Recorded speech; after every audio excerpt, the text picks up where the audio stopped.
Chris Reichstein is a 58-year-old farmer from Whitnoom Hills on Western Australia's southeast coast. He's had cancer for the better half of a decade. There we are, we're seeing she's away, barley's germinated, so barley, canola and beans are all in and shot. I actually love that smell. This is likely to be his final crop. But for a long time, he's thought about what makes a good life. I remember being out east of Esperance one day thinking that, gee, there's enormous wealth, and this was long before me getting crook, and thinking, wouldn't it be good if we could actually, as farmers, donate back to something and give back to community? Money's no use to us when we're gone.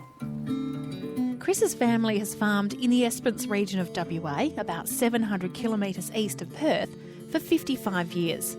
He's been good at it, enjoying considerable success in business. He's become a community leader and a Nuffield Scholar, which is a beneficiary of a prestigious industry program which funds people to study an agricultural topic. No, it's all good. Always loved farming. You know, it has its ups and downs, but basically love farming, and I suppose at the age of 30 I broke off from the family farm and went out by myself, and so that's been, 28 odd years now that I've been operating here by myself, and then acquired other land and then sold land and done the whole merry-go-round. But 6 years ago, he was unexpectedly diagnosed with stomach cancer, and it hastened some of his long-held plans. So that idea sort of sat there, and when I did get crook, I thought, righto then, what are the things that are important to me with community? Because you look after family first, naturally. Then after that, I identified things like healthcare, education, youth, what I call arts and public amenity, as well as what I call human capacity building. Chris has no natural successors to take over his farm, but he wants his decades of hard work to benefit the community. A few years ago, he sold a farm and put the money in trust. That trust has now become the Mount Burdett Foundation, a charitable project he established in the hopes of building resilience and leadership in rural WA through community grants. My health then took another bit of a turn, so I decided that I'd get serious about actually looking at what you do and what you leave behind, and then had some really clear thoughts at 3 o'clock in the morning, as you do, about what you do with things and what you can set up, and then acted on them from there. He decided his beloved home farm would be given to the foundation. I was actually thinking, what do I do with this farm that means so much to me? A family member could buy it from the estate, it could be sold to a neighbour, and so I thought, well, if that could be left to an organisation to run that farm, to actually benefit agriculture in the Esperance region, by means of being used to trial innovations, work with research organisations such as your CSIROs, your DPIRDs, you work with your local grower groups to actually house research work here, which is applicable locally and can be funded partially by the foundation, the Farming Trust, the Mount Burdett Farming Trust, which has its own board, an advisory board that sits over the top. So it can serve two beautiful purposes. He's written a statement of founder's intent so the foundation can continue on with his wishes once he's gone, both in terms of the farm research and the community grants. One of my unstated aims was that wouldn't it be great if it actually encouraged philanthropy? And I'm not about people giving to the Mount Burdett Foundation, they can, but that's never my intent. There's another group that are making a start down here, which is community-based, and it's going to be driven by farmers looking at giving back to the community. And I think that's absolutely gold. I'm just so pleased that that's happening. That project is the Esperance Farmers Fund, set up by neighbours, acquaintances and friends of Chris, who are inspired to create their own philanthropic project. The group of farmers and business people will collect funds to distribute and benefit the local community.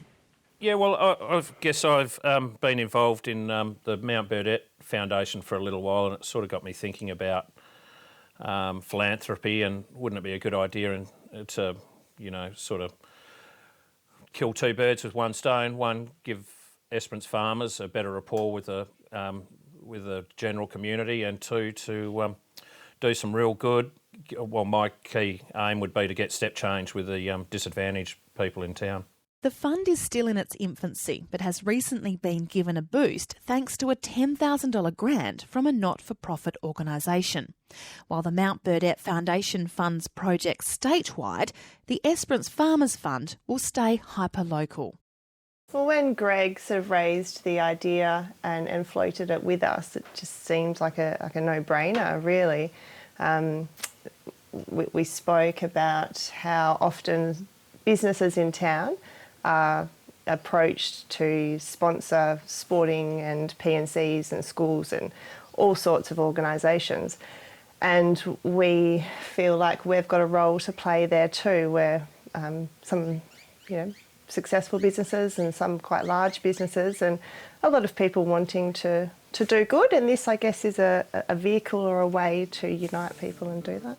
Well, the seed of an idea that was planted by Chris Reichstein all those years ago has now germinated. And it's not just in the form of his foundation, it's also as inspiration for fellow farmers. But it's not just producers in the state's southeast who have opened up their hearts, their minds and their wallets to new ideas to make their communities more resilient. In WA's wheat belt, while Catcham farmer Quentin Davies shyly but proudly admits that along with others, he's helped to raise almost $200,000 for breast cancer research. Without being too controversial, I think a lot of farmers don't actually realise what wealth they have. I mean, we work out here now and it's obviously got better over the years, farming, but three things that I look at is we're very productive. So, productivity is a big part of farming, and most farmers have got really good at that now, so they can adapt to low rainfall and grow reasonable crops.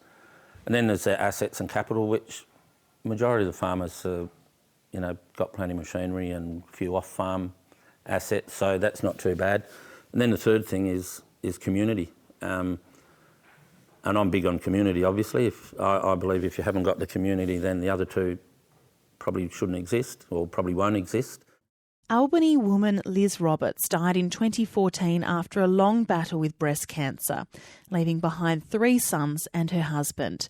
For years, her friends have held an annual Cheer for Liz event, raising money for breast cancer research in her honour. The contribution that they give is might be a lot, and in some cases it probably is a lot. But I think when they go home and think about it, it's not a huge contribution to any cause. Pink Day's only one of many charities that I'm sure a lot of people contribute to. But at the end of the day, you can only take so much with you, and if you contribute in some small way, then it's got to make it better. Quentin is a firm believer in charity beginning at home and has been known to don an apron and churn out sausages so the local butcher shop wouldn't close down. He says contributing to local community in any way, shape or form not only ensures its future, but is also very rewarding. I think the way that I look at things is that, and I'm sure Chris is the same, if you can just leave things a little bit better than when you found them, or feel as though you've contributed in some way to make it better for those that are following on, then it becomes really worthwhile and enjoyable. And I get a lot of pleasure out of seeing people enjoy things that other people have helped establish. In his own words, Chris Reichstein accepts that he has a use-by date which is getting closer, and he's reflected deeply about what's important. For him, it's community and the well-being of others, and he hopes his final actions will inspire people to consider what they're leaving behind. At the end of all of this, I won't say what is our legacy, but how can we give back? So if in some small way it gets others thinking, it inspires others, so be it. I think that's a great thing. So time will tell. What do you want to leave behind? You just want to make sure that your time on this earth has been worthwhile. Others have benefited. You've shared some of your good fortune. Probably as simple as that for me, I think. Pretty simple bloke.